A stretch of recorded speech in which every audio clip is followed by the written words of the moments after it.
When we first started, it was really a fun group because it was 108 singers, and everyone came together to do some really interesting things. But most of the singers were church choir members, people from the community, and things like that.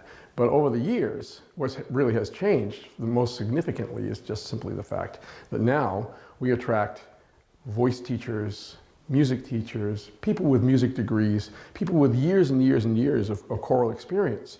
And that in itself has made it possible for us to do from our beginnings quite simple things to now doing Carmina Burana, the Lord Nelson Mass by Haydn, the Armed Man by Carl Jenkins, pieces of music that are very challenging. And that's the best part about this, is that it's grown not only in its size, but also in its breadth, but also in the fact that we can do far more challenging pieces of music.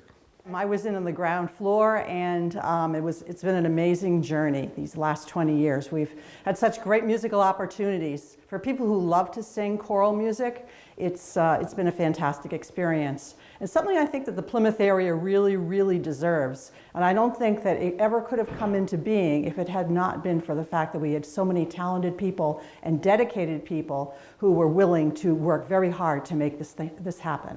I think it speaks volumes to the community that we're a part of, to our directors, and to the group and as a whole, that it was able to be sustained for 20 years. 1, 2, and up.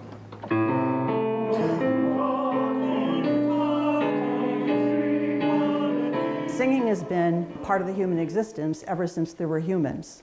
I firmly believe that, and I really believe that singing together chorally is an experience that everyone should have. And to me, one of the most important things in programming for PFC has been to have a lot of variety. And I think that looking at what we've been able to do over the last 20 years, I think we've succeeded.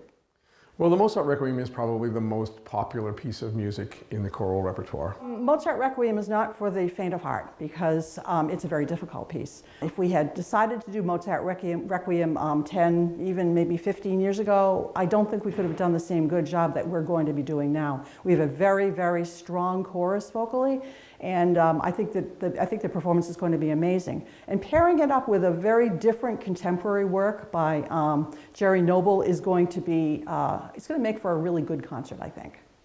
We've had 22 new singers this season alone, and I think that speaks volume about the piece, about the directors that we have leading us in this piece, and the singers are just having an outpouring of love for the music, love for each other, and really love for the community.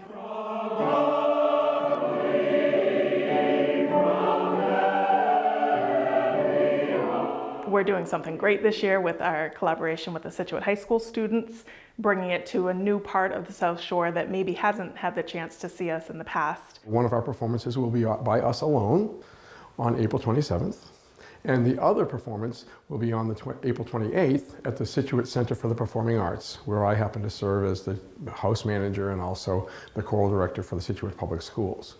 And so in that performance, we're not only going to have the Pilgrim Festival Chorus and orchestra, but also 60 members of my select choir at Scituate High School to make a chorus of 140 people. And so it's a multi-generational attempt to bring great classical music to the South Shore. I think it's pretty amazing that 80-something people show up every Monday night, volunteer their time, volunteer their spirits, and lift each other up. It's not often that you hear choral music these days. I love hip hop as much as the rest of us, but to really have a group of people dedicated to making choral music alive on the South Shore is pretty amazing.